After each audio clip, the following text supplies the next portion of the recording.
नमस्कार दोस्तों, परमा एजुकेशन की यूट्यूब चैनल पे आप सभी भाई बहनों का स्वागत करते हैं। आज की लाइव क्लास में हम बात करेंगे बाल मनोविज्ञान के बारे में। जो महामैराथन रखा गया है, इसका तात्पर्य ये है कि कंप्लीट नोट्स है, ठीक है।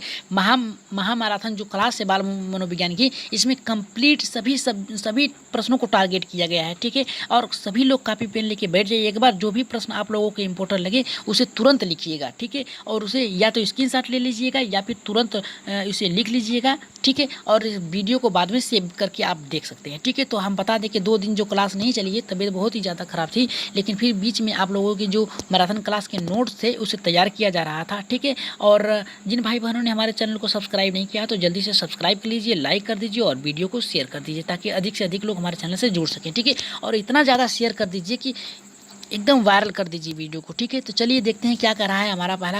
पहला हमारा टॉपिक ये करा कि बच्चे कैसे सोचते हैं।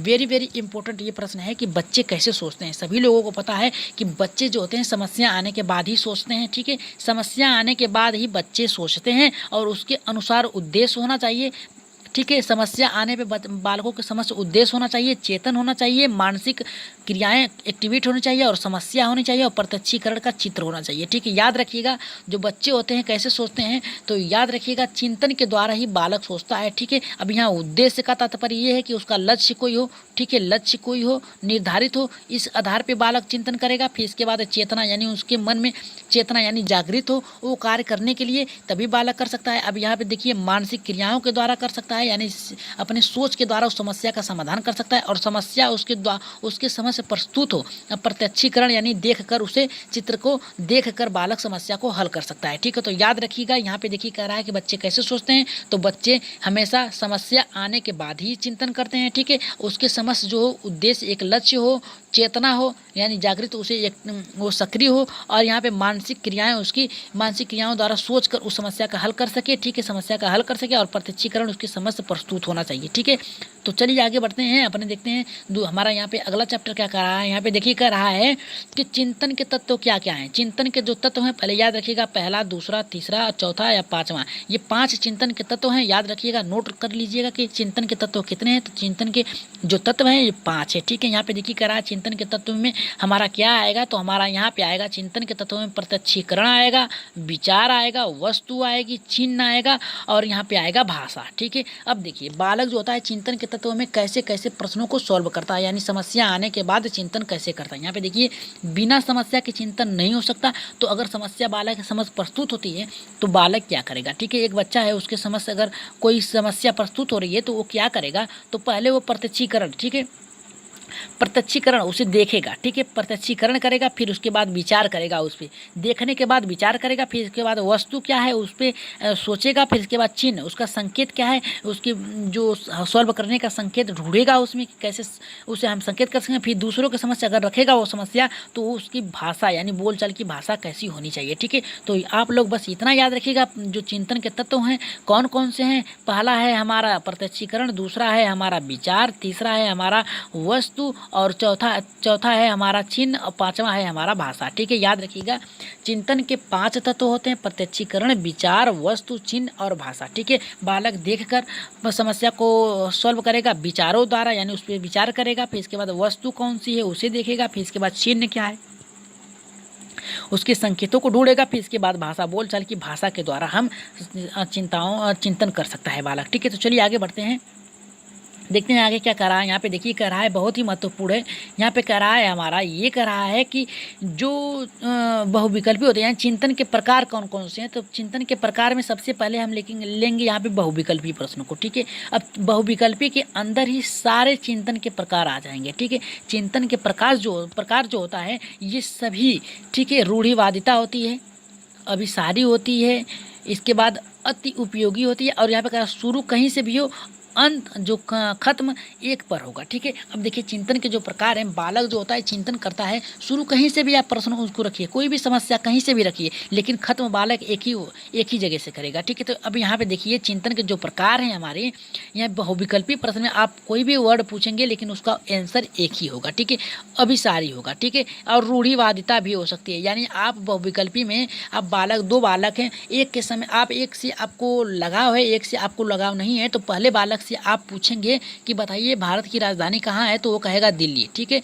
वो दिल्ली बताएगा। और दूसरे से पूछ देंगे कि आप बताइए पुलिस का फुल फॉर्म क्या होगी, यानी जिससे जिससे आप उससे लगाव नहीं है बालक से, तो आप उससे पूछेंगे कि ये बताइए आप, ठीक है, ये बताइए कि पुलिस का फुल फॉर्म क्या होगा, तो उसे तो आएगा नहीं, क्योंकि जो बालक जो होता है रूढ़िवादिता के अंतर्गत जिससे बालक टीचर का लगाव है, उससे तो यही पूछेगा क्योंकि उसकी बोलचाल की भाषा में ये पता है, हमेशा शुरू से ही बताया जा रहा है कि भारत की जो राजधानी है दिल्ली है। लेकिन जो पुलिस का फुल फॉर्म है, बालक जो होता है उसे, दूसरा बालक जो होता है उसे ठीक से पता नहीं है, ठीक है, तो वो क्या करता है, उसमें फंस जाता है। यानी यहाँ पे रूढ़िवादिता की बात हो गई, लिंग विविधीकरण की बात हो गई, ठीक है। अब देखिए यहाँ पे क्या होता है, बहुविकल्पी के द्वारा आप अति उपयोगी प्रश्नों को रख सकते हैं बालक के समय, ठीक है, ताकि बालक जो होता है अपने विचारों को अच्छे से प्रस्तुत कर सके, ठीक है। अभिसारी प्रश्न, आप कैसे भी प्रश्न पूछिए, ठीक है, लेकिन बालक जो होता है अपने तर्क के अनुसार आपके प्रश्नों को जवाब देगा, ठीक है। अब यहाँ पे कह रहा है कि अभिसारी का अर्थ क्या होता है, तो आप कहीं से भी शुरू करें,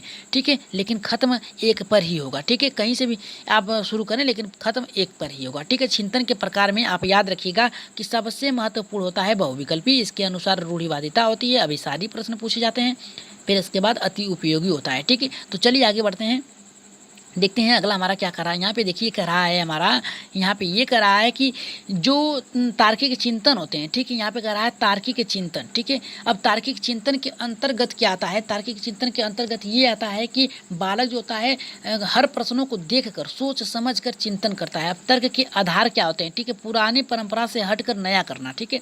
अब तर्क के आधार में हम चिंतन जो तार्किक चिंतन होता है उसके अंतर्गत तर्क के आधार आएगा। तर्क के आधार के अंतर्गत क्या आएगा कि पुरानी परंपराओं से हटकर, यानी बालक जो होता है पहले जो पढ़ा है उससे छोड़ के जो नया कार्य आ रहा है, नए प्रश्न आ रहे हैं, उस पर अपना तर्क करेगा, सोचेगा कि क्या हो सकता है, ठीक है। तो पुरानी परंपराओं से हट के बालक जो होता है नए तर्कों के आधार पर अपने प्रश्नों को प्रस्तुत करता है, ठीक है। अब यहाँ पे देखिए कह रहा है कि तर्कों के आधार पर क्या होता है, चिंतन करना, सोच को विकसित करना, ठीक है। तर्कों के आधार पर बालक का हम चिंतन करना और सोच को विकसित कर सकते हैं, ठीक है। अध्यापक क्या होता है, अध्यापक का कार्य होता है कि नए तर्कों के आधार पर बालक में चिंतन की और विकसित करने की सोच को विकसित कर सकता है, ठीक है। अब देखिए यहाँ पे कह रहा है चिंतन के क्या प्रकार हो सके, चिंतन के दो प्रकार होते हैं, एक तार्किक होता है, दूसरा होता है सृजनात्मक, ठीक है।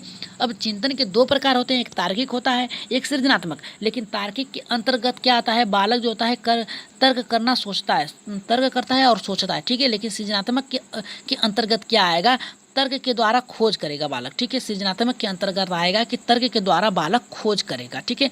याद रखिएगा कि जो तार्किक चिंतन है इसके अंतर्गत तर्क के आधार पर बालक पुरानी परंपराओं को से हट के नए परंपराओं के अनुसार तर्क करता है, ठीक है। तार्कों के आधार क्या होते हैं, चिंतन करना, सोच को विकसित करना, ठीक है।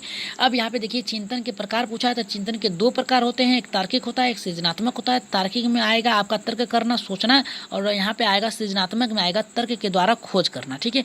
चलिए आगे बढ़ते हैं, देखते हैं क्या कर रहा है अगला हमारा। यहाँ कर रहा है देखिए थोड़ा सा यहाँ पे आप लोगों के समझ यहाँ पे व्याख्या भी रख दिया गया है, तार्किक चिंतन, ठीक है। तार्किक चिंतन होता है क्या है, तार्किक चिंतन के द्वारा बालक अपनी सोच को एक दिशा प्रदान करता है तथा चिंतन के द्वारा बालक खोज की ओर अग्रसर होता है, ठीक है। अब देखिए यहाँ पे कह दिया ना कि तार्किक चिंतन जो होता है बालक की सोच को एक दिशा प्रदान करता है और चिंतन के द्वारा बालक जो होता है खोज की ओर अग्रसर होता है, ठीक है। अब यहाँ कह रहा है कि बालक बिना समस्या के चिंतन नहीं कर सकता, ठीक है।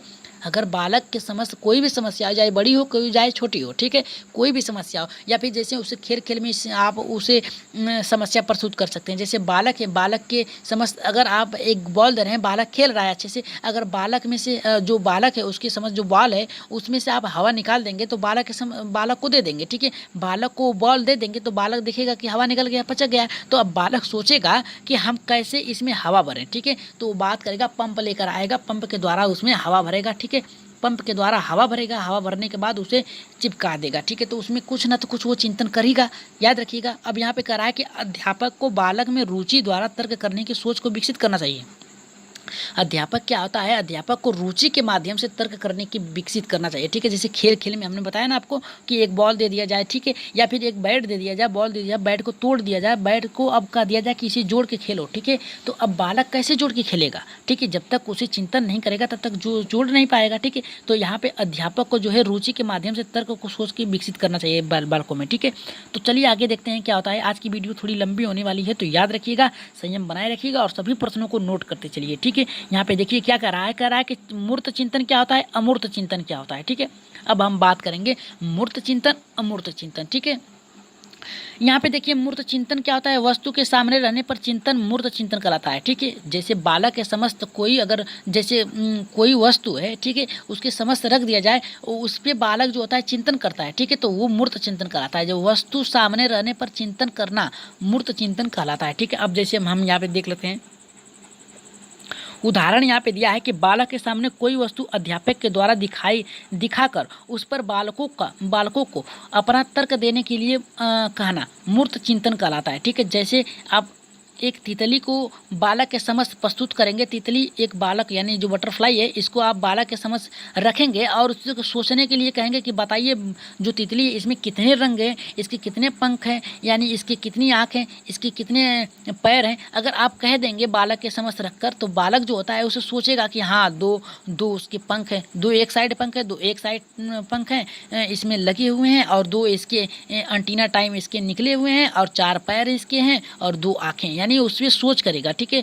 यानी उसके समस्त रख के वस्तुओं को उस पर तर्क कराना मूर्त चिंतन कराता है। अब बात करते हैं अमूर्त चिंतन। वस्तु न रहने पर चिंतन अमूर्त चिंतन कराता है। जैसे हम बात करें कि बालक को एक कहानी हम सुनाते हैं, ठीक है। यहाँ पे देखिए बालकों को कहानी के माध्यम से तर्क करने के लिए कहना अमूर्त चिंतन कहलाता है, ठीक है। जैसे बालक को हम बता दें कि हमारे ज़माने में ये राजा थे और वो रानी थी, खूब लड़ाई होती थी, ठीक है। तो अब बताइए कि अगर आप वहाँ उस ज़माने में रहते तो आप क्या करते, ठीक है। हम लड़ाई करने गए, हमने इतनों को मारा, या फिर इतना हमने जीता है, ठीक है, या फिर हमारे दादा दादी ऐसे थे, हम इनके साथ यहाँ घूमने गए। तो बालक जो होता है अमूर्त चिंतन करेगा कि अगर हम भी उस जगह रहते तो हम भी खूब घूमते, खूब मजे करते, हम अपने तरीके से वहाँ पे अच्छे से घूमते, ठीक है। तो यहाँ पे अमूर्त चिंतन यानी वस्तु सामने न रहते हुए भी उस पर चिंतन करना, ठीक है, तर्क करना, ठीक है। तो ये अमूर्त चिंतन और मूर्त चिंतन का अर्थ ये हुआ कि बालक के समस्त जो वस्तु प्रस्तुत है उसके द्वारा चिंतन करना, ठीक है। अब आप लोग भूलिएगा मत, ठीक है। बालक के समस्त कोई वस्तु रख कर उस पर चिंतन कराना मूर्त चिंतन कहलाता है। और यहाँ पे देखिए बालकों के समस्त कोई वस्तु न रहते हुए कहानी के माध्यम से उसे तर्क के साथ जोड़ना, ठीक है। अब जान जाइए कि अमूर्त चिंतन अमूर्त चिंतन क्या होता है, ठीक है। तो चलिए आगे बढ़ते हैं। अगर आज के आप लोगों को क्लास अच्छे लग रहे हैं तो एक बार यस करिए, तो हम आगे बढ़ते हैं, ठीक है। आप देखिए यहाँ पे बात कर रहा है बच्चे कैसे सीखते हैं, बहुत ही महत्वपूर्ण। वहाँ पे बच्चे कैसे सोचते थे, यहाँ पे कह रहा है कि बच्चे कैसे सीखते हैं। बच्चे कैसे सीखते हैं, सूझ द्वारा सीखते हैं, त्रुटियों द्वारा सीखते हैं, पूर्व ज्ञान द्वारा सीखते हैं, सक्रिय रह के सीखते हैं, खोज के द्वारा सीखते हैं, और खेल द्वारा सीखते हैं। याद रखिएगा सूझ के द्वारा सीखते हैं, ठीक है। बालक जो होता है अपने तर्कों के आधार पे के द्वारा बालक सीखता है, ठीक है, तर्क के आधार पे। यहाँ पे सूझ का तात्पर्य होगा तर्क, ठीक है, तर्क के द्वारा बालक सीखता है, ठीक है। अब त्रुटियाँ, ठीक है, अब यहाँ पे देखिए त्रुटियों की बात कर रहा है, तो याद रखिएगा त्रुटियाँ जो होती हैं बच्चे त्रुटियों के माध्यम से भी सीखते हैं। यानी बालक पहले गलत करता है, फिर इसके बाद गलत करते करते कोई जो वर्ड है या फिर लिख रहा है या फिर पढ़ रहा है, पहले गलती करेगा, अब गलती करने के बाद फिर सीख जाता है कि हमारी ये गलती थी, अब मुझे वो दोहराना नहीं है, ठीक है। तो उसके माध्यम से यानी त्रुटियों के माध्यम से बालक सीखता है, ठीक है। याद रखिएगा त्रुटियों के माध्यम से बालक सीखता है अपने तर्क के आधार पर, यानी सूझ के द्वारा सीखता है। अब देखिए पूर्व ज्ञान, ठीक है, पूर्व ज्ञान का मतलब ये हुआ बालक के समझ से कि पूर्व अनुभव के आधार पे। पूर्व ज्ञान का मतलब पूर्व अनुभव, यानी पहले बालक ने कुछ सीखा, जैसे मान लीजिए आज कुछ बालक ने सीख लिया है, कुछ हमने उससे बता दिया कि क से कबूतर होता है, ठीक है। अब बालक जो होता है बाद में अगर घर पे जा रहा है, यानी 2-4 हफ्ते या 5 हफ्ते बाद अगर जा रहा है कहीं पे कोई पूजा की बताइए क से क्या होता है, तो बालक कहेगा करिए हमारे सर ने तो बताया था कि क से कबूतर होता है, तो वो कहेगा क से कबूतर होता है, ठीक है। तो अब कहेगा क से कबूतर आएगा, या फिर बता दिया जाए कि जो माउंट एवरेस्ट है इसकी ऊंचाई 8,848 मीटर पहले थी, इस समय जो है 8,850 मीटर हो गया है, ठीक है। तो अब बालक जो होता है इसे याद कर लेगा, ठीक है, याद कर लेगा, तो ये उसकी पूर्व ज्ञान हो गया। लेकिन इस समय अगर वर्तमान में पूछा जाए उसी से जोड़कर कि बताइए माउंट एवरेस्ट की ऊंचाई कितनी है, तो उसे इस कथन में जोड़ेगा, ठीक है, तो उसका पूर्व ज्ञान हो गया, ठीक है। अब देखिए सक्रिय की बात कर रहा है यहाँ पे, ठीक है, सक्रिय, ठीक है। अब सक्रिय से तात्पर्य हो गया कि प्राप्त करना होता है, ठीक है। सक्रिय से ये होता है कि बालक जो होता है किसी कार्य को करने में सक्रिय यानी उत्तेजित हो, ठीक है, यानी प्राप्त करने के लिए सीख रहा हो, ठीक है, सक्रिय हो यानी करने के योग्य हो, ठीक है। अब बात कर रहा है यहाँ पे खोज खोज क्या होता है ये जान लीजिए, किसी पर विचार करना या खोजना, ठीक है। किसी वस्तु है, कोई वस्तु है, उस पर विचार करना, विचार करना ही खोज कहलाता है, ठीक है। याद रखिएगा, विचार करना ही खोज कहलाता है। कोई वस्तु जो है उसके समक्ष रखी जाए, उस पर विचार कर रहा है यानी खोज कर रहा है उस पर। जैसे न्यूटन ने सेव को देखा, सेव जब जमीन पे गिरा, उससे पहले भी गिरा था सेव, लेकिन न्यूटन ने क्या किया, उस समय सोया था बाग में, बगीचे में, और उस समय सेव गिरा, ठीक है। उसके समझ तो उसने ये सोचा कि ये सेव नीचे ही क्यों गिर रहा है, ऊपर क्यों नहीं गिर जाता है, यानी गिरते समय पेट से टूटते ही ऊपर क्यों नहीं। तब उसने खोज किया ग्रेविटी की, ठीक है। ग्रेविटी की खोज की उसने की है, हमारे पृथ्वी के अंदर ग्रेविटी है जिसके कारण ये घिसता है और जो भी वस्तु गिरती है वो सीधे धरती पर गिरती है, ठीक है। अब देखिए खेल से, ठीक है, खेल खेलने में बालक बहुत कुछ सीखता है,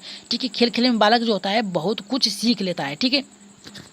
अब जैसे देख लीजिए यहाँ पे क्या होता है, बालक जो होता है खेल खेल में, जैसे बालक को अगर हम खिला रहे हैं अच्छे से, बैट बॉल खिला रहे हैं, बैडमिंटन खिला रहे हैं, ठीक है। अब बालक जो होता है, अब ये खेल के माध्यम से सीख लेगा बैट बॉल में कि 11 खिलाड़ी होते हैं क्रिकेट में, ठीक है। 11 खिलाड़ियों में 2 अंपायर भी होते हैं, ठीक है, और 1 अंपायर रेफरी होता है जो रिप्ले करता है, ठीक है। और उसके अलावा जो होता है 1 कीपर होता है, 2 बैट्समैन होते हैं, और हमारे बाउंड्री पे अलग अलग तरीके पे व्यक्ति खड़े होते हैं जो बॉल को पकड़ने के लिए होते हैं, ठीक है। और 1 बॉलर होता है जो फेंकता है, ठीक है। तो यहाँ पे देखिए खेल खेल में बालक ने सीख लिया। अब कहेंगे कि बच्चे कैसे सीखते हैं, तो सूझ के द्वारा सीखते हैं, याद रखिएगा। पहला सूझ के द्वारा, दूसरे त्रुटियों के द्वारा, तीसरा पूर्व ज्ञान के द्वारा, और चौथा यहाँ पे सक्रिय रखे, यानी उसमें सक्रिय रखे, और यहाँ पे खोज के द्वारा सीखता है चौथा, और 5वां करा के खेल के माध्यम से, ठीक है। ये इंपॉर्टेंट बात है, आप लोग याद रखिएगा। खेल के द्वारा बस बालक कैसे सीखते हैं, सूझ के द्वारा, त्रुटियों के द्वारा, पूर्व ज्ञान के द्वारा, सक्रिय और खोज या फिर खेल के द्वारा, ठीक है। तो चलिए आगे बढ़ते हैं।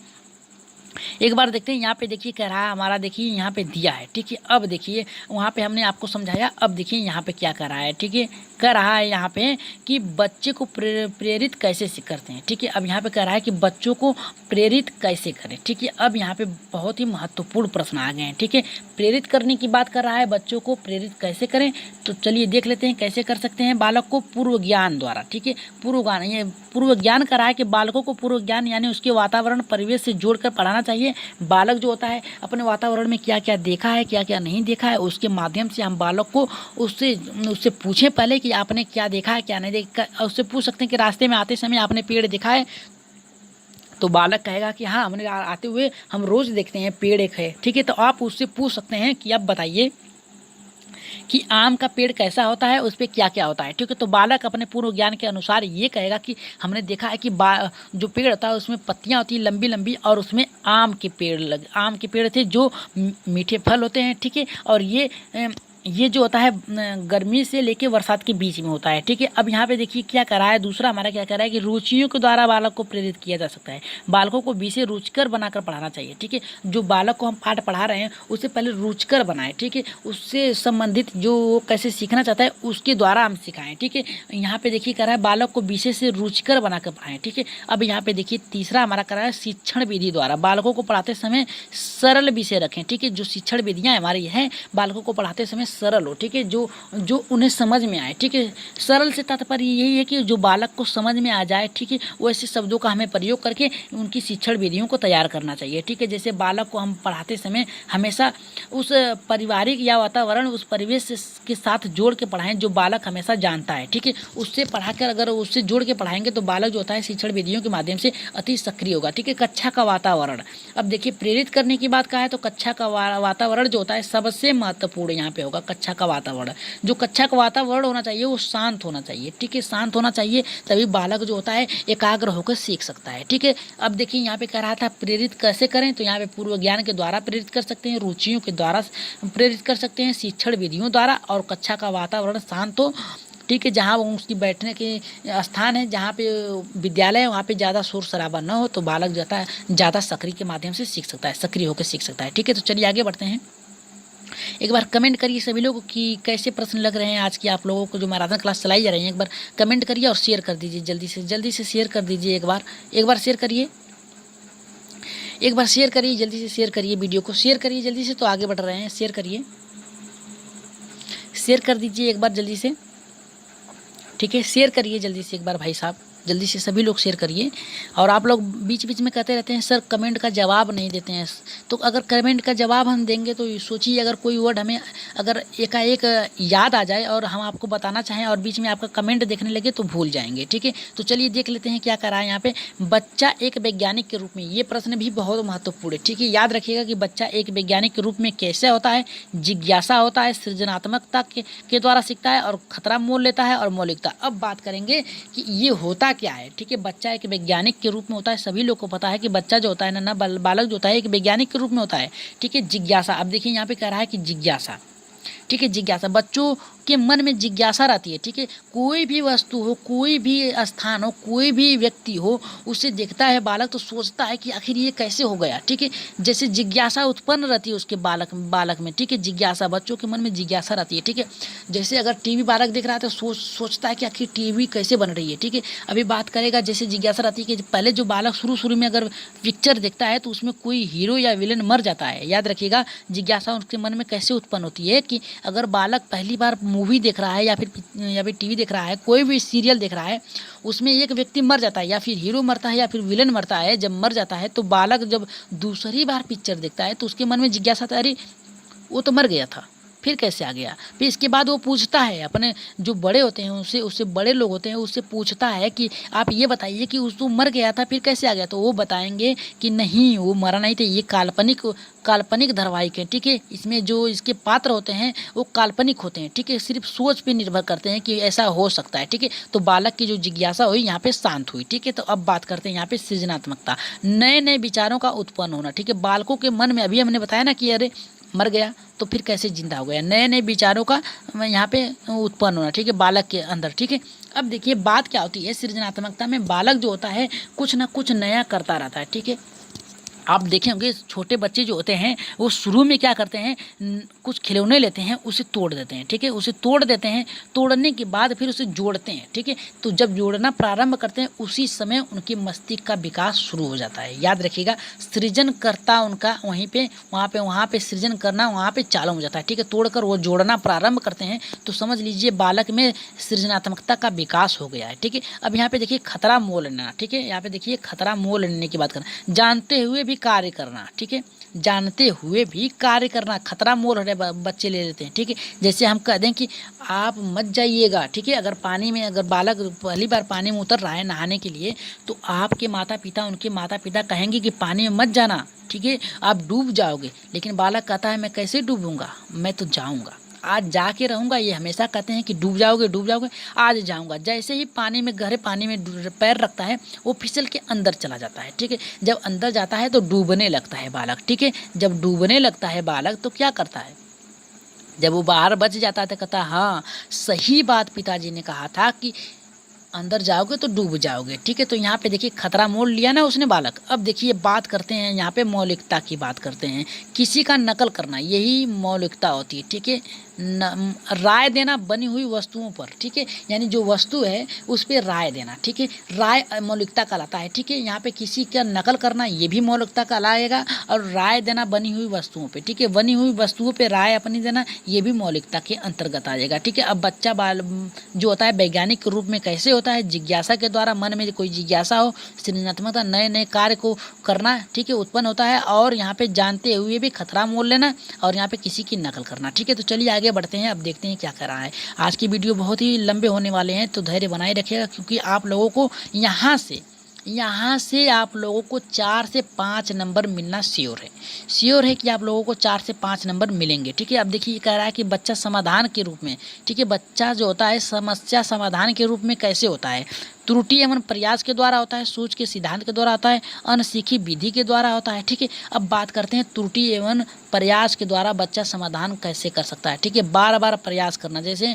बालक जो होता है कोई प्रयास करता है, ठीक है। जैसे आपने वहाँ पे देखा होगा कि जो चिंपांजी बंदर था उसने बार बार प्रयास किया और लास्ट में जाके सफल हो गया। कैसे सफल हो गया, एक उसके समझ के एक पिंजड़े में जो बंदर था, चिंपांजी था, सुल्तान नामक बंदर था, उसको पिंजड़े में बंद कर दिया गया, ठीक है। अब उसके अंदर उसे रख कर एक बॉक्स उसमें रख दिया गया और एक छड़ी रख दिया गया, ठीक है। और उसके समस्त एक केला लटका दिया गया, फल लटका दिया गया, ठीक है। अब उसे भूख लगी थी जब, तो वो देखिए कैसे प्रयास करता है, ठीक है। बार बार यहाँ पे प्रयास करेगा चढ़ेगा, ठीक है। पहली बार डब्बा रखता है, ठीक है, उस पर चढ़ता है, ठीक है, तब नहीं पाता है। एक बार उसका त्रुटि हुई, ठीक है, गलती हुई उसके, फिर इसके बाद क्या होता है, नहीं, हाँ, बार बार वहाँ पे त्रुटि और प्रयास का होगा। और यहाँ सूझ का सिद्धांत, ठीक है, अचानक ही समस्या का समाधान हो जाना, ठीक है। यहाँ पे अचानक ही समस्या का समाधान हो जाना सूझ का सिद्धांत कहलाता है, ठीक है। अब यहाँ पे अनसीखी विधि, ठीक है, अनसीखी विधि का मतलब क्या होता है, पहली बार कार्य करना फिर सीख लेना, ठीक है।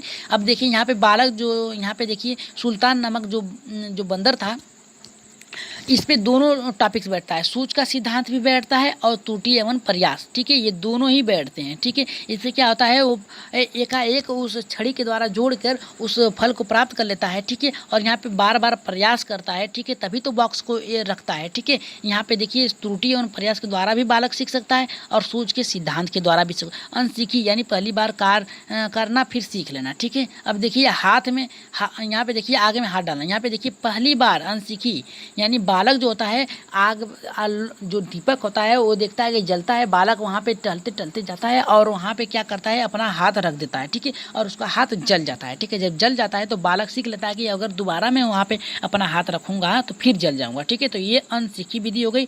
बच्चा समस्या समाधान के रूप में त्रुटि के और प्रयास के द्वारा भी सकता है, गलतियाँ करेगा फिर इसके बाद सीख लेगा।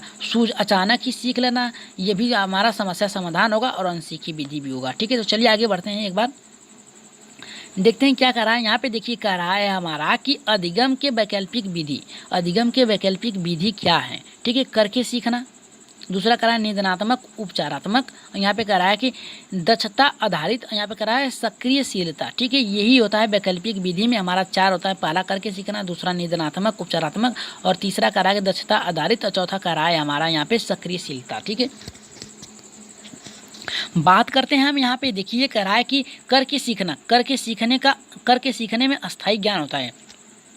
अगर आप कोई वस्तु को देख रहे हैं, बार बार देख रहे हैं, उस पर कार्य कर रहे हैं और बाद में जो होता है आप कहीं चले गए और आपसे कहा गया कि ये कार्य आप कर दीजिए, ठीक है। अब जैसे बाइक बना रहे हैं, ठीक है, बाइक बनाते हैं आप, फिर इसके बाद आप बाइक बनाना छोड़ दिए, ठीक है, छोड़ दिए, फिर इसके बाद आप कहीं गए, आपको कह दिया गया कि आप इसे बनाइए, तो आप पहले कर चुके हैं, ठीक है, पहले कर चुके हैं, तो ये आपका ज्ञान जो होता है अस्थायी होता है, फिर इसके बाद आप आसानी से उस कार्य को कर लेंगे। अब निदानात्मक उपचारात्मक क्या होता है, बालक की समस्याओं को जानकर उसका निवारण करना, ठीक है। निदानात्मक मिस होता है, उपचारात्मक, ठीक है। निदान करना मिस होता है उसकी समस्या को, कठिनाई को जानना और उपचार करना, ठीक है, उसकी दूर करना, ठीक है। बालक की जो समस्या है पहले उसके उपचार करेंगे, निदान करेंगे, ठीक है। निदानात्मक का अर्थ ही होता है उपचारात्मक, ठीक है। बालक की समस्या क्या है, उसको निदानात्मक के माध्यम से उसका समस्या का समाधान करना, ठीक है। बालक का पहले निरीक्षण करेंगे, निरीक्षण करते समय ये देखेंगे कि कौन से बालक की क्या त्रुटियां हैं, उसे हम पहचानेंगे, फिर इसकी जो समस्या उसकी है निदानात्मक के द्वारा हम उसे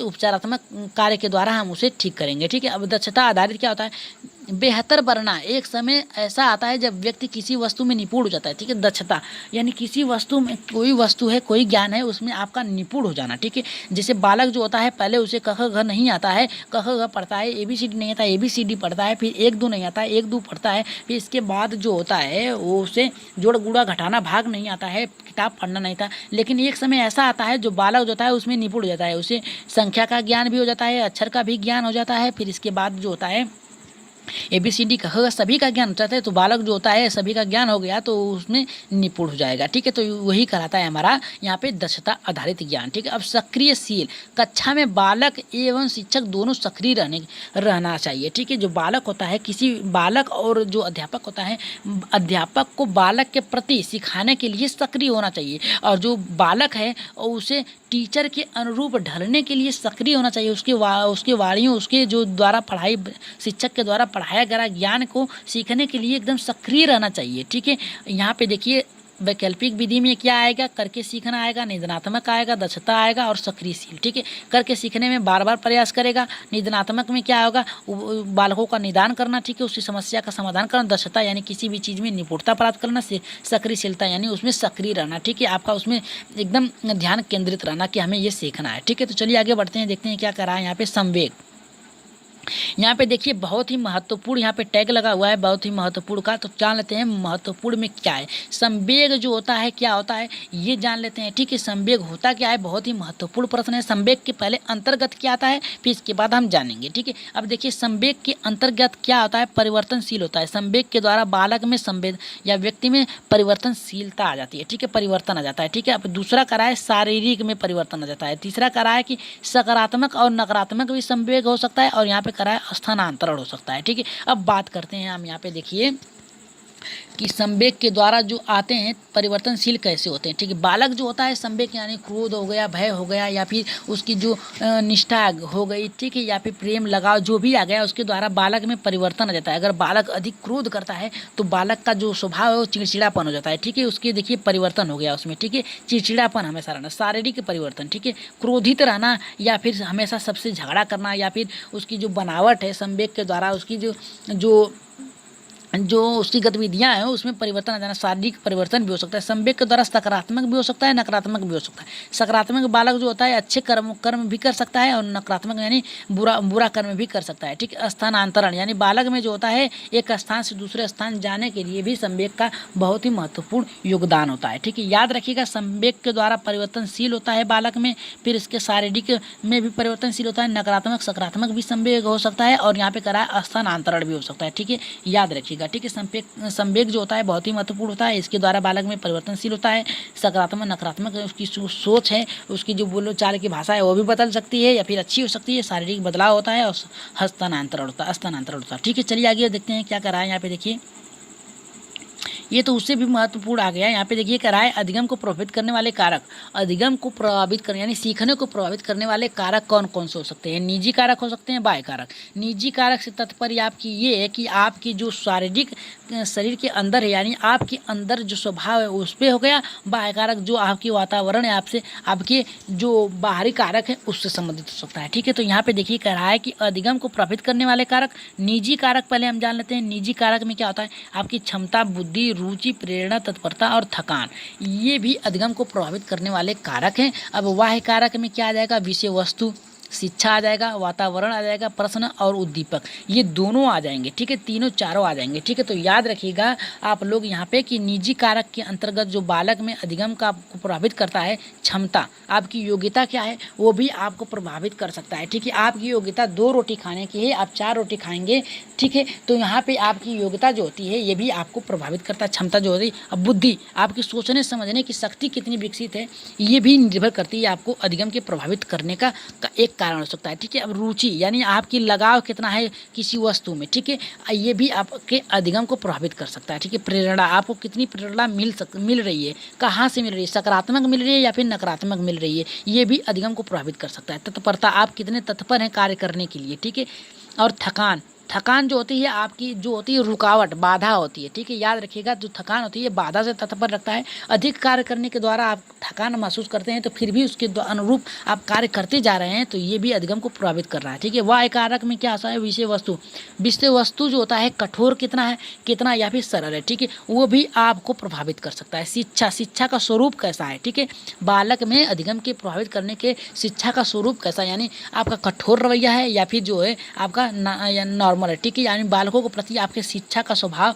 इतना अच्छा बना दिया जाए ताकि वो सीख सके अच्छे से। ठीक है, वातावरण, जहाँ वो पढ़ रहा है बालक या फिर जहाँ रह रहा है उसका वातावरण कैसा है, दूषित वातावरण है या फिर स्वच्छ वातावरण है, या फिर उसका माहौल जो है एकदम गतिविधि आधारित है या फिर सक्रिय है। ठीक है, यहाँ पे देखिए प्रश्न पूछने का तरीका भी बालकों को वो प्रभावित कर। उद्दीपक, ठीक है, यानी जो आपके समस्त प्रस्तुत किया जा रहा है, ठीक है, किसी वस्तु से आप प्रभावित हो रहे हैं उसके माध्यम से हो सकता है। ठीक है, तो याद रखिएगा यहाँ पे देखिए अधिगम को प्रभावित करने वाले कारक कौन कौन से हैं। निजी कारक में क्षमता, बुद्धि, रुचि, अभिप्रेरणा, तत्परता और यहाँ पे थकान। और बाह्य कारक में आपका आएगा विषय वस्तु, शिक्षा, वातावरण, प्रश्न और उद्दीपक। ठीक है, याद रखिएगा इतना महत्वपूर्ण या प्रश्न आप याद रखिएगा, इसे स्क्रीनशॉट लीजिए, पहले इसी स्क्रीनशॉट लीजिए फिर इसके बाद आगे बढ़ रहे हैं हम। ठीक है, अपनी संख्या बढ़ा लीजिए। ठीक है, क्योंकि आप लोग आ रहे हैं चले जा रहे हैं। ठीक है, प्रश्नों को समझ नहीं रहे हैं। ठीक है, यहाँ पे आप प्रश्न इतने इंपॉर्टेंट है कि आपको हर प्रश्न को टॉपिक को एकदम समाहित कर दिया गया है, ठीक है, एकदम छोटे से एकदम वीडियो में एकदम समाहित कर दिया गया है, ठीक है। तो यहाँ पे देखिए कह रहा है कि अधिगम को प्रभावित करने वाले कारक बाह्य और निजी दोनों हो सकते हैं, ठीक है।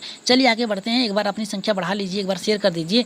अब देखिए यहाँ पे कह रहा है कि लिंग पूर्वाग्रह, ठीक है, लिंग पूर्वाग्रह क्या हो सकता है? व्यक्तिकरण, ठीक है, व्यक्तिकरण होता है, व्यक्तिकरण के द्वारा लड़की और लड़कों का पक्षपात करना, ठीक है, व्यक्तिकरण यानी देखिए व्यक्तिकरण किसे कहा जाता है? जो बालक होते हैं, जो मनुष्य होते हैं, उनके द्वारा ही जो पक्षपात किया जाता है, ठीक है, उसे ही क्या कहा जाता है? व्यक्तिकरण, ठीक है, लड़की और लड़कों में पक्षपात करना, ठीक है। अब देखिए किसके अंतर्गत आता है, ठीक है, किसके अंतर्गत आता है? यहाँ पे देखिए कह रहा है कि परिवार, विद्यालय, समाज, परिवार, विद्यालय, समाज, देश आज भी लड़कियों और लड़कों को पक्षपात की भूमिका से बनी हुई है, ठीक है, जिसके कारण मनुष्यों को सोच नज़रिया हमेशा ही अलग रहा है, ठीक है। तुलनात्मक कार्य करते रहना और हमें दोनों के बीच अंतर समाप्त करना चाहिए, तभी समानता का पक्षपात मजबूत होगा, ठीक है। यहाँ पे कह रहा है कि बालक और बालिकाओं के जो मध्य दूरियां हैं उसे कम करना, ठीक है, यानी यहाँ पे सभी को एक समान रूप से कार्य के लिए सम्मिलित करना चाहिए, ठीक है, यही लिंग पूर्वाग्रह होता है, ठीक है। लड़कों और लड़कियों में भेदभाव करना, पक्षपात करना, यही होता है हमारा लिंग पूर्वाग्रह। ये किसके अंतर्गत आता है? व्यक्तिकरण के अंतर्गत है, यानी जो मनुष्य हैं उनकी सोच के कार्यों पर निर्भर करता है कि ये लड़की या लड़कियां हैं, या ये कार्य लड़का नहीं कर सकता, ये कार्य लड़कियां नहीं कर सकती, ठीक है। तो चलिए आगे बढ़ते हैं, यहाँ पे देखते हैं क्या कर रहा है आगे। अब देखिए यहाँ पे क्या कर रहा है, अधिगम के लिए अधिगम का आकलन, ये भी बहुत ही महत्वपूर्ण प्रश्न है। अधिगम के लिए अधिगम का आकलन, अधिगम के लिए हमने अलग कर दिया है, अधिगम का आकलन अलग कर दिए, ठीक है। अब देखिए बात कर रहा है कि अधिगम के लिए क्या जरूरी है, ठीक है। यहाँ पे कह रहा है कि देखिए पहले बात तो आप ये यहाँ समझ लिए, पढ़ाने से पहले बच्चों का अनुभव जानना, ठीक है। अधिगम के लिए क्या होता है? पहले पढ़ाने से पहले बालकों का क्या होता है? अनुभव जान लेना कि बालक कितना सीखा है, ठीक है। अब देखिए उसके अंतर्गत क्या आता है? रुचि आती है, क्षमता आता है, पूर्व ज्ञान आता है, राय आती है, तत्परता, ठीक है। अब रुचि के अंतर्गत बच्चे की रुचि क्या है?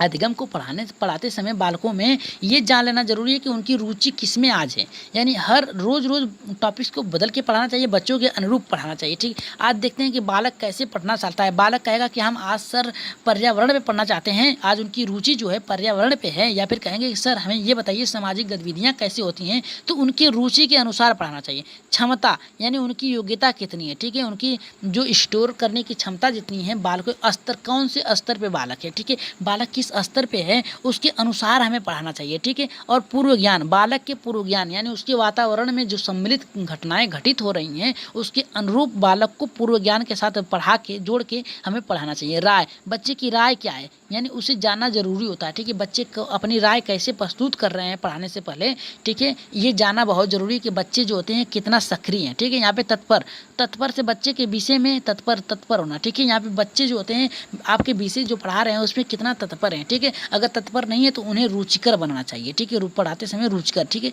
याद रखिएगा अधिगम के लिए जो होता है, अधिगम के लिए अधिगम का आकलन क्या होता है? अधिगम के लिए में आ जाएगा पढ़ाने से पूर्व बालकों की जो रुचियाँ हैं, क्षमता है, पूर्व ज्ञान है, राय है, तत्पर है, उसे जान लेना चाहिए, ठीक है। इसे स्क्रीनशॉट लीजिएगा, एक बार इसको स्क्रीनशॉट ले लीजिए। आगे बढ़ते हैं हम, यहाँ पे देखिए कह रहा है अधिगम का आकलन, ठीक है। अब अधिगम का आकलन कब होता है? अधिगम के लिए वहाँ था, यानी सीखने से पहले क्या करना चाहिए? बालकों का राय लेना चाहिए, रुचि लेना चाहिए, तत्पर कितना है, उनका पूर्व ज्ञान जान लेना चाहिए, ठीक है। अब यहाँ पे देखिए अधिगम का आकलन कब होता है? अधिगम का आकलन जो होता है पढ़ाने के बाद होता है, ठीक है, पढ़ाने के बाद आकलन करना होता है, ठीक है। अब देखिए यहाँ पे मूल्यांकन होता है, सुधार होता है, प्रतिपुष्टि। अब देखिए अगर बालक को हम पढ़ा देंगे कोई वस्तु या कोई पाठ पढ़ा देंगे, ठीक है, बता देंगे, तो उसके बाद मूल्यांकन परीक्षा के बाद होता है, ठीक है। मूल्यांकन जो होता है परीक्षा के बाद होता है, ठीक है। अगर हम पढ़ा दिए फिर उनका हम टेस्ट ले लिए, टेस्ट के बाद हम यहाँ पे क्या करेंगे? उनका मूल्यांकन करेंगे, ठीक है, जांच करेंगे, ठीक है। अब यहाँ पे सुधार, पढ़ाने के बाद उनकी कमी क्या है, परीक्षा के बाद उनकी कमी क्या है, उसे दूर करने का हम प्रयास करेंगे, ठीक है। यहाँ पे सुधार करेंगे, ठीक है। अब देखिए क्या कर रहा है यहाँ पे देखिए कह रहा है कि प्रतिपुष्टि शिक्षक बालक दोनों की कमी क्या है, ठीक है। प्रतिपुष्टि का अर्थ ये हुआ कि बालक और शिक्षक का क्या वहाँ पे कमी है, कि यहाँ पे देखिए बालक या शिक्षक का तात्पर्य है कि उनके पढ़ाने में कौन सी कमी रह गई। अब यहाँ पे कह रहा है बालक की कमी क्या है, बालक की कमी क्या है, यानी उसका कहीं उसका जो पढ़ा रहे हैं उसका स्तर कहीं अधिक तो नहीं है कि बालक नहीं सीख पा रहा है, या फिर बालक की हमें स्तर के अनुरूप पढ़ाना चाहिए। और शिक्षक जो होता है उसका भी स्तर जानना जरूरी है कि वो पढ़ाने में कितना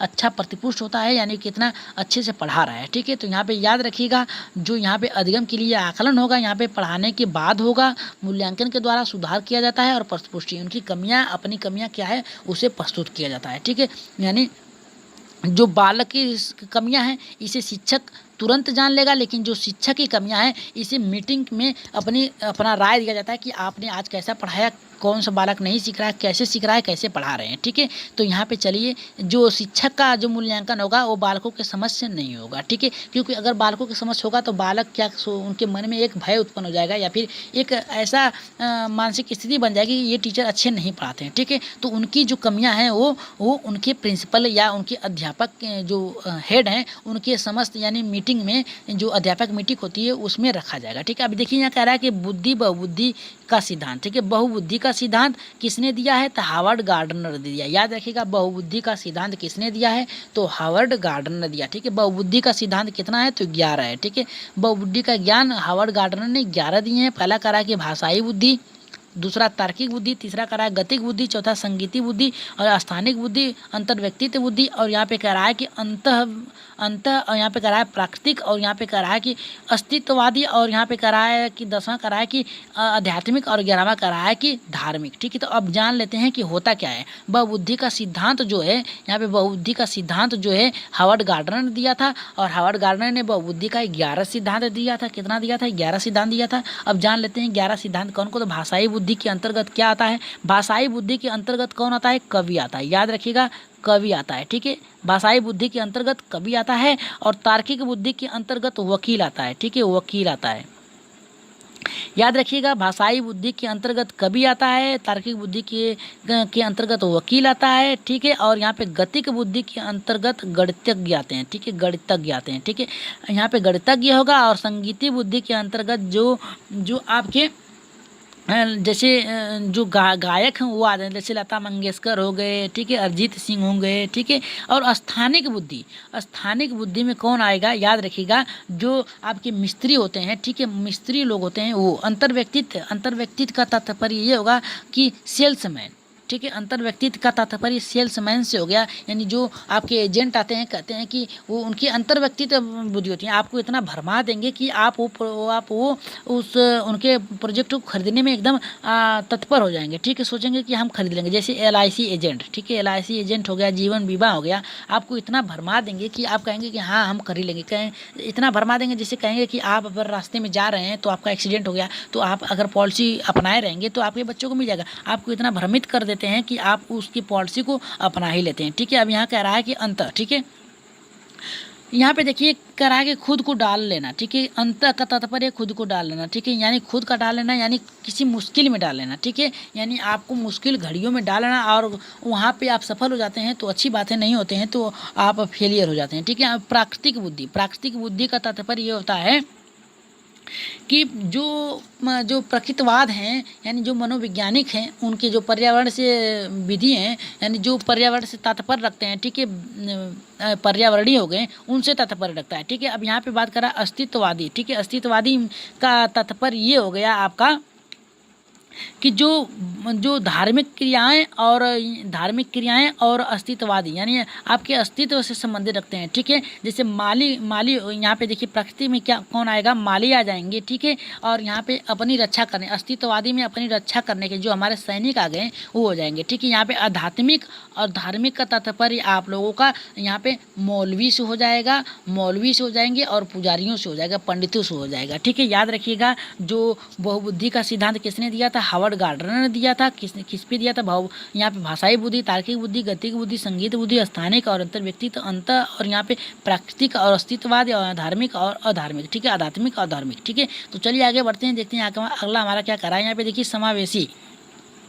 इसे हम ट्रिक के माध्यम से पढ़ेंगे कि समावेशी जो होते हैं उसे हम कैसे पहचान लेंगे, ठीक है, कैसे पहचानेंगे कैसे नहीं पहचानेंगे, ठीक है। समावेशी में क्या होता है, हर व्यक्ति को सम्मिलित किया जाता है, सभी के अनुसार कार्य होना चाहिए और कक्षा में समान सबको दर्जा देना चाहिए, ठीक है। समाज यहाँ पे देखिए जो सही कथन हमारा आएगा प्रश्न में, हमें हर व्यक्ति को समान रूप से रखना है, ठीक है। समावेशी कक्षा में समान रूप से सभी को रखना है, सभी बालकों को रखना है, सभी व्यक्तियों को रखना है, सभी के अनुसार कार्य करना है, ठीक है। यहाँ पे कक्षा में समान करना, समान हो, ठीक है, सब कक्षा में सभी को समान रखना चाहिए, ठीक है। अब देखिए यहाँ पे गलत हमारा नेगेटिव वर्ड जो होता है समानता, यानी सभी को समानता नहीं देना, वीआईपी को केवल समानता देना और अलग अलग व्यवस्था करना, ये हमारा गलत होगा, ठीक है। याद रखिएगा सकारात्मक नकारात्मक, यहाँ पे सही कौन सा है पहचानने का और कौन सा गलत है, तो हर व्यक्ति को सम्मिलित करेंगे, सभी के अनुसार कार्य करेंगे, कक्षा में समान रूप से सबको सहभागिता करेंगे और समानता, यहाँ पे समानता यानी तुलना करने की बात कर रहा है, हर दूसरे में तुलना करेंगे, वीआईपी को महत्व देंगे, जो वीआईपी यानी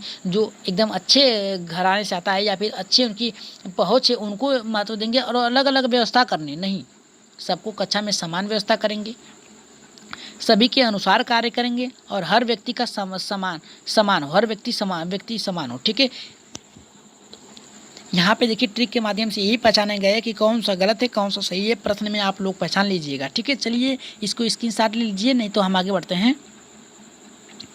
यहाँ पे देखिए कह रहा है कि अधिगम निर्योग्यता क्षमता, ठीक है। यहाँ पे कह रहा है अधिगम निर्योग्यता या फिर कह सकते हैं अक्षमता, ठीक है। यहाँ पे ये भी प्रश्न बहुत ही महत्वपूर्ण है, ठीक है। अब डिसलेक्सिया की बात कर रहा है कि पठन संबंधित विकार होता है। डिसलेक्सिया क्या होती है, तो याद रखिएगा डिसलेक्सिया में से होती है पठन विकार, यानी पढ़ने से तात्पर्य होगा, ठीक है। अब कह रहा है कि डिसग्राफिया, ठीक है, डिसग्राफिया का अर्थ हो गया लिखने से, ठीक है। डिसकैलकुलिया, ठीक है, डिसकैलकुलिया का अर्थ होता है गणितीय विकार, ठीक है। याद रखिएगा गणितीय विकार से होगा, यहाँ पे डिसलेक्सिया में से होता है पठन विकार, डिसग्राफिया में से होता है लेखन विकार और यहाँ पे कह रहा है डिसकैलकुलिया यानी गणितीय। अब आप लोगों को एक ट्रिक बता रहे हैं, याद रखिएगा जहाँ पे आप लोगों को लेक्सिया दे दिया, डिसलेक्सिया दे दिया, याद रखिएगा कि पठन, यहाँ पे तीनों में से आप लोग याद रखिएगा पठन विकार, लेखन विकार और गणितीय विकार में क्या होता है, ठीक है। याद रखिएगा दो बस आप लोगों को याद करना है, तीसरा अपने आप पता चल जाएगा, ठीक है।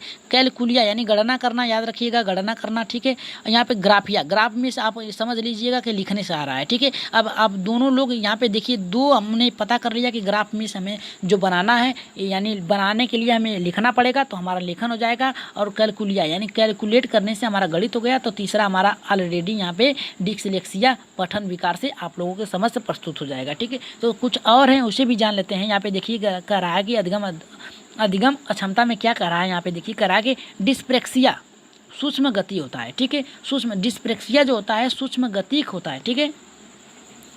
जो डिस्प्रेक्सिया होता है ये सूक्ष्म गतिक होता है, ठीक है। अब यहाँ पे देखिए कह रहा है हमारा कि डिसमेसिया, ठीक है, डिसमेक्सिया कर रहा है, डिसमेसिया कर रहा है याद करने में बाधा करने, अगर प्रश्न पूछ लिया जाए कि बालक में याद करने की बाधा उत्पन्न होती है, ये किस अक्षमता को दर्शाता है, तो आप कहेंगे डिसमेसिया, ठीक है, डिसमेसिया, ठीक है। अब बात कर रहा है बालक हर बार में तुलना करता है, हर बात में तुलना करता है, तो ये किससे संबंधित है, तो आप कहेंगे डिसमोर्फिया, ठीक है, डिसमोर्फिया, ठीक है।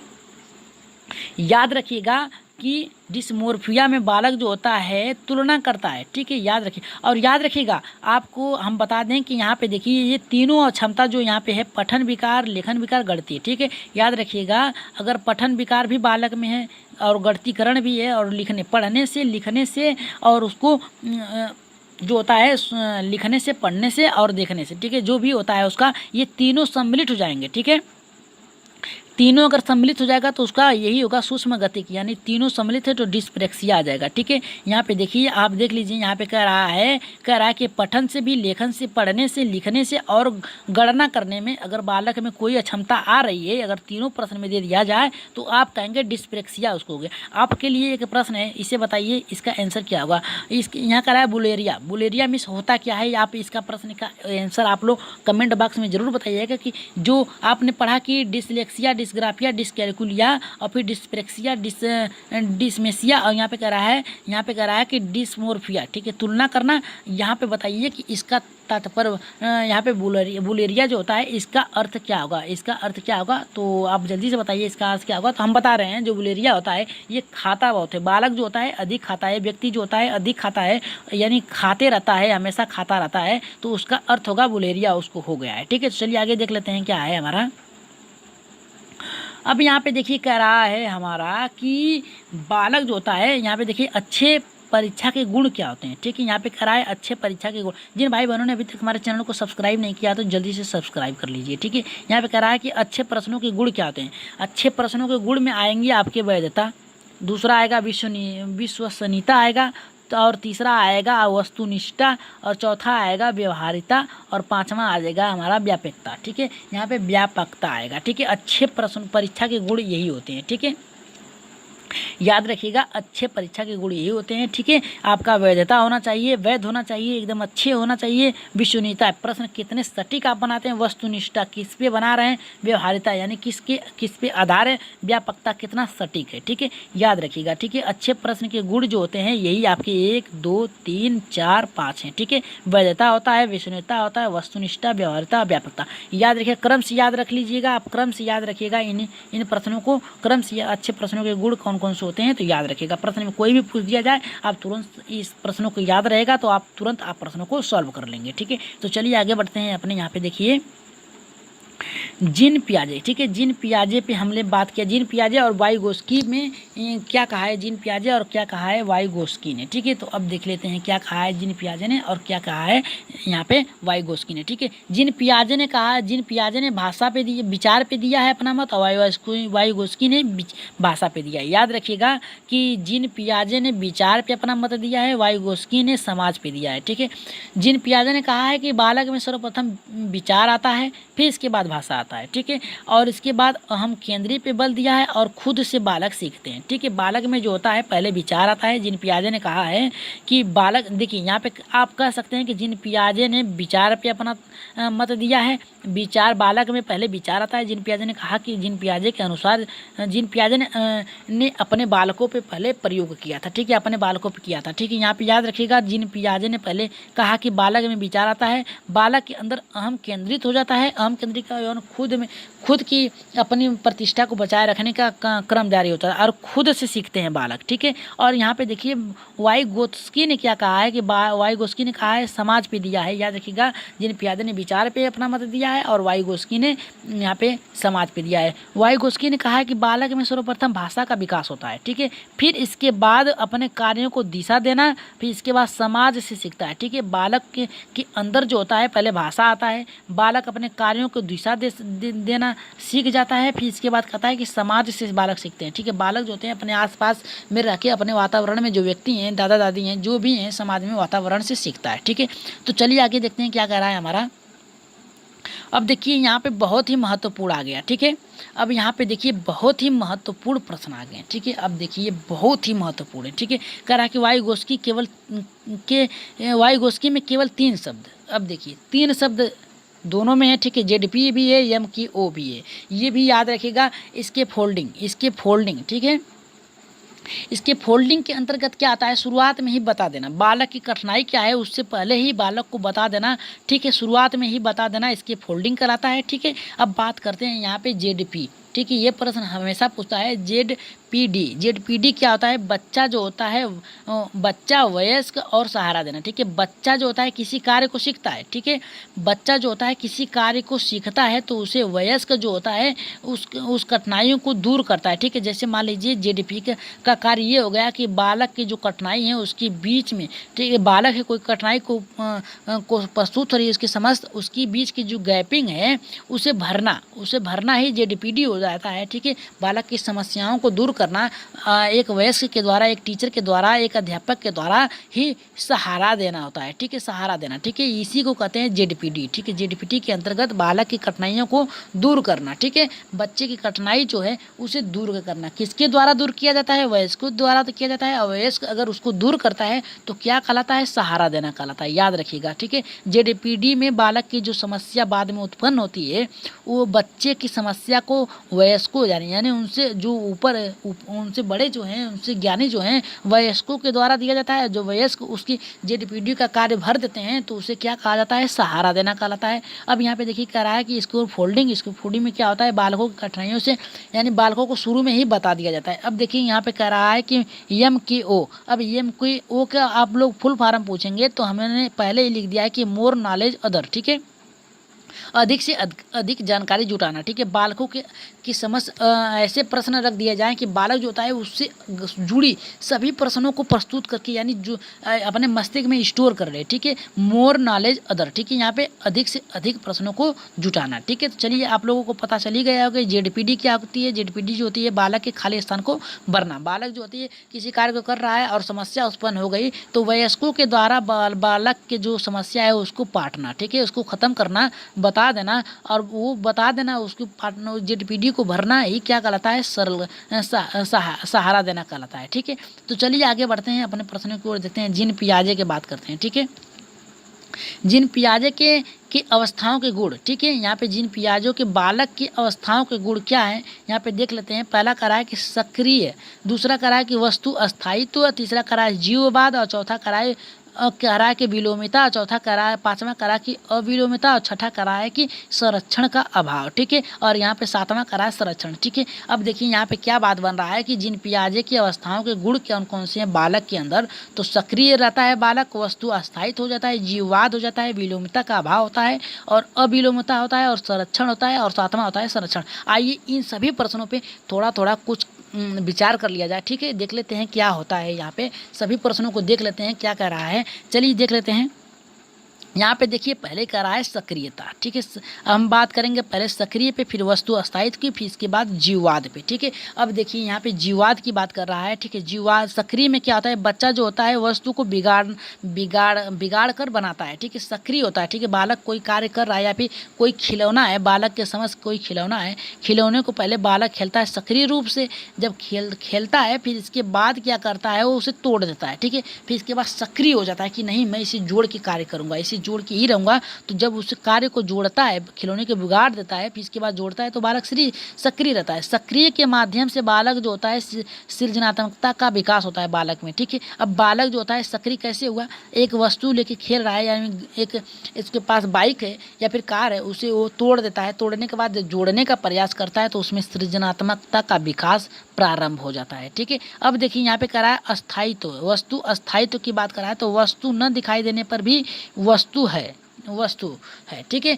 वस्तु अस्थायित्व का मतलब ये होगा बालक जो है पहले किसी हाथी को देखा है, ठीक है, हाथी को देख लिया है या फिर जहाज को देख लिया है या फिर किसी ट्रेन को देख लिया है, फिर इसके बाद कहीं जा रहा है, ठीक है। अब जा रहा है तो उसके मस्तिष्क में वो पहले से स्टोर हो गई, ठीक है। अब रास्ते में कहीं हाथी को देखेगा तो कहेगा अरे ये तो हाथी है, यानी वस्तु का उसमें उसके अंदर पहले से ही मानसिक में उसके मस्तिष्क में वो अस्थायी हो गया है, ठीक है। तो बालक उसे देखकर पहचान लेता है, ठीक है। अब जीववाद क्या होता है, अब देखिए जीववाद, बच्चा जो होता है खिलौने में भी जीवन को देखता है, ठीक है, तलाशता है, ठीक है। बच्चा जो होता है अगर मान लीजिए अब वो बालक कहीं देखता है कि हाथी जा रहा है, ठीक है। अब बालक को हाथी का एक खिलौना दे दिया जाए बालक के अंदर की समझ, तो बालक क्या कहेगा कि अरे मेरा हाथी डोल रहा है, मेरा हाथी। अगर बालक जो होता है, या आप ऐसे प्रस्तुत कर सकते हैं, बालक को एक खिलौना देंगे चाबी वाला, ठीक है। अब चाबी वाले खिलौनों को देंगे तो बालक जो होता है उसे ऐड के उसके समझ रख देंगे तो वो जो होता है वो ढोलक बजाता है या फिर कूदता है, फिर एक स्थान से दूसरे स्थान तक जाता है, तो वो सोचेगा बालक अरे इसमें तो जान है, ठीक है। ये क्या करेगा बालक जो होता है उसमें जीवन तलाशने लगता है कि हाँ इसमें भी जीवन है, ठीक है। अब बात करता है यहाँ पे कि बालक खिलौनों में जीवन समझता है, यानी बालक जो होता है जो खिलौना आता है उसमें जीवन समझने लगता है, यही जीववाद होता है, ठीक है। सक्रिय रखकर बालक जो होता है सृजनात्मकता का विकास हो जाता है। वस्तु अस्थायित्व, वस्तु न होने पर भी वस्तु को सोचता है कि हाँ वस्तु यही थी, ठीक है। अब जीववाद, वस्तु जो होता है, जीववाद जो होता है कि वस्तुओं में बालक जो होता है जीवन तलाशने लगता है, ठीक है। आइए आगे देखते हैं क्या कर रहा है यहाँ पे देखिए कह रहा है हमारा कि विलोमिता, ठीक है, विलोमिता का अभाव और अविलोमिता, यहाँ पे 4 और 5 दोनों ले लिया गया है। यहाँ पे कह रहा है शुरुआत की स्थिति में लौट कर न आ पाना विलोमिता कहलाता है, यानी बालक जो होता है शुरुआती क्रम में लौट कर न आ पाए, ठीक है, तो वो विलोमिता कहलाता है। जब बालक जो होता है जब अविलोमिता की स्थिति पूर्व संक्रियात्मक अवस्था में पाई जाती है। पूर्व संक्रियात्मक अवस्था को आप समझ सकते हैं कि जीरो से जो होता है, जीरो से जो 2 होता है, 0 से 2 वर्ष होता है ज्ञानेंद्र बालक की जो होती है ज्ञानेंद्रियों द्वारा बालक सीखता है। फिर इसके बाद 2 से जो होता है 7 वर्ष जो होता है बालक जो होता है पूर्व संक्रियात्मक अवस्था में होता है, जिसमें बालक जो होता है कुछ शब्दों को पहचानने लगता है और बहुत से प्रश्नों को समझाएंगे। उसकी भंडारण शक्ति जो होती है स्टोर हो जाती है। ठीक है, शुरुआती स्थिति में न लौट कर आना क्या कहलाता है, हमारा विलोमिता कहलाता है। और यहाँ पे करा अविलोमिता स्थिति में सक्रिय यानी पूर्व संक्रियात्मक अवस्था में पाई जाती है। ठीक है, अविलोमिता। ठीक है, यानी तर्क करने लगता है बालक। ठीक है, अब बात करेंगे हम यहाँ पे संरक्षण का अभाव। संरक्षण के अभाव में क्या होता है, हमारा बदलाव होता है। ठीक है, संरक्षण के अभाव में बालक में बदलाव होता है, आकृतियों को बदलाव हो जाता है। ठीक है, जैसे बालक पहले देखता है कि ये कौवा है, ठीक है, और फिर बाद में देखता है कोयल है। ठीक है, दोनों में अंतर करने लगता है कि हाँ ये कौवा है और ये कोयल है। कैसे अंतर करता है, आकृतियों के आधार पे बालक करता है या फिर उसके आवाज़ के माध्यम से। ठीक है, पहले देखेगा बालक जो होता है, पहले बदलाव होगा बालक में, पहले उसे देखेगा बालक जो होता है, पहले दोनों को देखेगा, पहले कहेगा कि हाँ कौवा है। ठीक है, लेकिन बदलाव कब आता है बालक में, बालक में बदलाव तब आता है जब वो बोलेगा। ठीक है, उसकी आवाज़ में जो होती है उसमें बदलाव आएगा। ठीक है, कोयल जो होती है मधुर बोलता है, कौवा काँव काँव करता है, तो बालक जान जाता है कि उसकी आकृतियों में बदलाव है। ठीक है, या फिर जैसे हम मान लेंगे एक घोड़ा है और एक हाथी है। ठीक है, बालक देखेगा तो पहचान लेगा कि हाँ ये घोड़ा है और ये हाथी है। ठीक है, तो चलिए देख लेते हैं आगे क्या कर रहा है यहाँ पे। अब कह रहा है यहाँ पे संरक्षण। ठीक है, संरक्षण क्या होता है, संरक्षण क्या होता है, वस्तु का आकृति। ठीक है, वस्तु का आकृति परिवर्तन के बाद भी रहना। बच्चा पहचान लेता है कि पहले की वस्तु क्या थी और अब की वस्तु क्या है। यहाँ पे बच्चा संरक्षण करना सीख जाता है। बालक जो होता है कि जैसे हमने बता दिया कि पहले ही आप लोगों को बताया वहाँ पे संरक्षण में कि बालक जो होता है एक घोड़ा है एक हाथी है। ठीक है, उसमें अंतर करना जान लेता है। ठीक है, अंतर करना जान लेता है, वही उसका संरक्षण कराता है। ठीक है, यहाँ पे संरक्षण कराता है। ठीक है, तो यहाँ पे देखिए जिन भाई बहनों ने अभी तक हमारे चैनल को सब्सक्राइब नहीं किया है तो जल्दी से सब्सक्राइब कर लीजिए, अब भी कर लीजिए। परमा एजुकेशन चैनल को आप लोग सब्सक्राइब कर लीजिए। मैं श्रवण चौधरी आप लोगों से निवेदन करता हूँ कि परमा यहाँ पे देखिए परमा एजुकेशन को आप लोग यहाँ पे सब्सक्राइब कर लीजिए। ठीक है, तो चलिए आगे बढ़ते हैं। यहाँ पे देख लेते हैं क्या कर रहा है। स्कीमा जो होता है हर बार प्रश्न पूछता है। ठीक है, स्कीमा होता क्या है। ठीक है, हम पहले ये जान लेते हैं कि स्कीमा होता क्या है। स्कीमा का अर्थ होता है भंडारगृह जानकारी या स्टोर करना। ठीक है, स्कीमा का अर्थ यही होता है। ठीक है, भंडारगृह होता है, बालकों का भंडारगृह होता है, स्टोर करने की क्षमता। तो यहाँ पे कह रहा है कि व्यक्ति या बच्चों के द्वारा ज्ञान को अपने मस्तिष्क में संयोग कर रखना भंडारगृह कहलाता है, जिसके द्वारा व्यक्ति या बालक अपने पूर्व ज्ञान का प्रयोग करते हुए ज्ञान के साथ तालमेल बिठाता है और उसका अनुकूलन करता है। अनुकूलन का मतलब होता है समायोजन करना। ठीक है, चलिए आगे बढ़ते हैं, देखते हैं क्या कर रहा है स्कीमा के बारे में। अब देखिए यहाँ पे आप लोगों को शॉर्ट नोट की तरफ के तहत बताया जा रहा है कि स्कीमा होता क्या है। ठीक है, अब देखिए यहाँ पे कह रहा है कि स्कीमा जो होता है ये भंडारगृह होता है, किसका होता है, व्यक्ति या फिर बच्चों का। ठीक है, अब यहाँ पे स्कीमा के द्वारा अनुकूलन होता है। अनुकूलन क्या होता है, यहाँ पे देखिए आत्मसातीकरण भी हो सकता है और समायोजन भी होता है। ठीक है, आत्मसातीकरण के द्वारा अपनी इच्छा अनुसार जानकारी प्राप्त करना। आत्मसातीकरण यानी आत्मा यानी अपने के द्वारा, अपने खुद के द्वारा जो आपको इच्छा है वही प्रश्नों को आप पढ़ेंगे या फिर वही वस्तुओं को लेंगे जो आपकी इच्छा है। लेकिन यहाँ पे समायोजन क्या कर रहा है कि पुरानी जानकारियों के आधार पे नई जानकारी का परिवर्तन करना। ठीक है, परिवर्तन करना। ठीक है, आपकी पुरानी जानकारी क्या थी उसके आधार पे नई जानकारी में परिवर्तन करना समायोजन कहलाता है। समायोजन का एक अर्थ ये भी है कि आप एक जगह से दूसरे जगह जब जाते हैं, ठीक है, एक जगह से दूसरे जगह जब जाते हैं तो उसके अनुसार ढल जाना। ठीक है, समायोजन कहलाता है। जैसे यहाँ पे देख लेते हैं कि कौवे और कोयल में अंतर करना बालक सीख जाता है, समायोजन कर लेता है। ठीक है, तो चलिए आगे बढ़ते हैं, देखते हैं अगला हमारा क्या कह रहा है। यहाँ पे देखिए, यहाँ पे कह रहा है प्रगतिशील शिक्षा। ठीक है, प्रगतिशील शिक्षा हमेशा पूछा जाता है कि प्रगतिशील शिक्षा होती क्या है। ये आपका पर्यावरण और बाल मनोविज्ञान दोनों में पूछा जाता है प्रगतिशील शिक्षा से। ठीक है, यहाँ पे आपके 2 नंबर पक्के हैं। ठीक है, ठीक है, अब देखिए यहाँ पे कह रहा है कि प्रगतिशील शिक्षा में क्या आता है, शिक्षा से जुड़ी, यहाँ पे शिक्षा जीवन से जुड़ी हो। दूसरा कह रहा है समस्या समाधान करने वाला हो, विद्यार्थियों के अनुरूप हो। आप यहाँ कह रहा है कि रुचि एवं प्रयास हो। और यहाँ पे कह रहा है प्रोजेक्ट विधि। अब जान लीजिए प्रोजेक्ट विधि होता क्या है। प्रोजेक्ट विधि के द्वारा खोज होती है और करके सीखने पे बल दिया जाता है। ठीक है, तो अब हम बात कर लेते हैं यहाँ पे की प्रगतिशील शिक्षा। ठीक है, शिक्षा जो होती है बालक की जो होती है, शिक्षा जो है बालक से जोड़ कर पढ़ाई जाए। ठीक है, जोड़ कर पढ़ाई जाए, उसके पर्यावरण, उसके आसपास, उसके घरेलू यानी उसकी मातृभाषा के अनुसार बालक को जो है जोड़ के पढ़ाई जाए। ठीक है, समस्या समाधान, बालक की जो समस्या है उसे दूर किया जाए पहले। ठीक है, यही शिक्षा का समाधान होता है। और विद्यार्थियों के अनुरूप बालक जो होता है कैसे सीखना चाह रहा है, कैसे सीखना चाह रहा है, उसकी रुचि क्या है। ठीक है, उसकी रुचि क्या है, उसके अनुसार बालकों को पढ़ाना। ठीक है, यहाँ पे रुचि एवं प्रयास। ठीक है, बालक किस में रुचि ले रहा है, कौन से पाठ्य पुस्तक में, और उसका प्रयास अधिकतर किस में है। ठीक है, उसके अनुसार पढ़ाना। ठीक है, अब प्रोजेक्ट विधि क्या आती है, प्रोजेक्ट विधि में आपको खोज के द्वारा पढ़ाना चाहिए और करके सीखने। करके अगर बालक सीख रहा है तो खोज अवश्य करेगा। ठीक है, अगर करके सीखेगा बालक तो अधिक से अधिक सीखेगा, खोज के माध्यम से भी सिखाना। ठीक है, तो चलिए आगे देख लेते हैं क्या है हमारा। आगे यही है कि आप लोग जिन भाई बहनों ने हमारे चैनल को सब्सक्राइब नहीं किया तो जल्दी से सब्सक्राइब कर लीजिए। और आज के जो मैराथन क्लास चलाई गई हैं आप लोगों को कैसे लगे, और अपनी संख्या बढ़ा लीजिए। आप लोग अपनी संख्या बढ़ा नहीं रहे हैं। ठीक है, आते हैं और थोड़ा सा देखते हैं वीडियो और चले जाते हैं, ये नहीं सोचते हैं कि उसमें हमें क्या मिल जाएगा। ठीक है, तो आज के जो मैराथन क्लास चलाई गई थी सभी प्रश्नों को कवर कर लिया गया है। ठीक है, इसको नोट्स बना के रखिएगा आप लोग। और यहाँ पे देखिए महामैराथन इसीलिए कहा गया था कि आज के जो बाल मनोविज्ञान के जो प्रश्न थे सभी को कंप्लीट कर लिया गया है। तो अपने राय और सुझाव कमेंट बॉक्स में जरूर दीजिएगा कि अगला मैराथन कैसे बनाया जाए और इससे उचित बनाया जाए। अपने राय जरूर दीजिएगा। ठीक है, आप सभी भाई बहनों से यही गुजारिश है कि कमेंट बॉक्स में अपनी राय दीजिए, अपनी राय कमेंट बॉक्स में दीजिए। ठीक है, लाइव चैट में मत दीजिए, कमेंट बॉक्स में दीजिए। और सभी लोग लाइक कर दीजिए, वीडियो को शेयर कर दीजिए। ठीक है, और इस वीडियो को अगर समझ में नहीं आया होगा तो एक बार सेव कर लीजिए और सेव करने के बाद नोट जरूर बना लीजिएगा। ठीक है, और अपने भाई को ये बताइएगा कि अगली क्लास किस पे बनाई जाए, किस मैराथन क्लास पे बनाई जाए। ठीक है, तो आज के लिए इतना ही और अपना ख्याल रखिएगा। सीटेट बहुत नज़दीक आ चुका है। तो आज के प्रश्न कैसे लगे और आपके जो आज के जो प्रश्न रखे गए थे कैसे लगे, इसे अपना सुझाव कमेंट बॉक्स में जरूर दीजिएगा। तो आज के लिए इतना ही।